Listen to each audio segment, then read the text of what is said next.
प्रदेश उपाध्यक्ष ॲडव्होकेट रोहित चांदोडेंच्या संपर्क कार्यालयाचे आमदार अनुप अग्रवाल, जिल्हाध्यक्ष गजेंद्र आंबटकर यांच्या उपस्थितीत उद्घाटन। याबाबत अधिकृत असे की आज दिनांक 4 ऑक्टोबर 2025 रोजी भारतीय जनता पार्टी युवा मोर्चाचे प्रदेश उपाध्यक्ष ॲडव्होकेट रोहित चांदोडे यांच्या जनसंपर्क कार्यालयाचे उद्घाटन आज शनिवारी संध्याकाळी 6:30 वाजता करण्यात आले।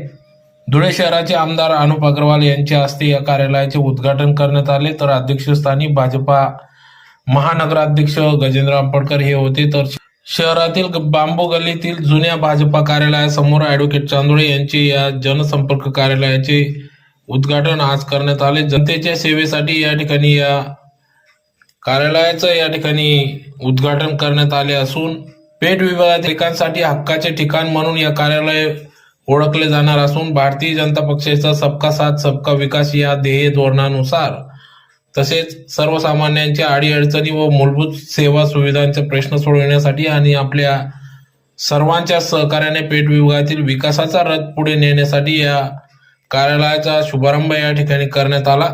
जनसंपर्क कार्यालयाचा शुभारंभ करण्यात आला, तर प्रसंगी या ठिकाणी धुळे शहर आमदार अनुप अग्रवाल, भाजपा जिल्हाध्यक्ष गजेंद्र आंबटकर, भाजपा युवा मोर्चा महाराष्ट्र प्रदेश उपाध्यक्ष ॲडव्होकेट रोहित चांदोडे, युवा नेते विक्की बाबा परदेशी, डॉक्टर सुशील कुमार महाजन, माजी खासदार डॉक्टर सुभाष भामरे, सर्व भाजपाचे आजी माजी पदाधिकारी कार्यकर्ते यांच्या उपस्थितीत या संपर्क कार्यालयाचे उद्घाटन करण्यात आले। त्यावेळी कानादेश वारकरी सेवा मंडळचे सुनीलजी वाघ, रवींद्र धनगर व सर्व कानादेश वारकरी सेवा मंडळचे पदाधिकारी समुदाय या ठिकाणी उपस्थित होता। त्याचबरोबर या ठिकाणी ॲडव्होकेट रोहित चांदोडे यांचा अभिष्ट चिंतन सोहळ्यानिमित्त त्यांना त्यांच्या पुढील वाटचालीस शुभेच्छा देण्यात आल्या।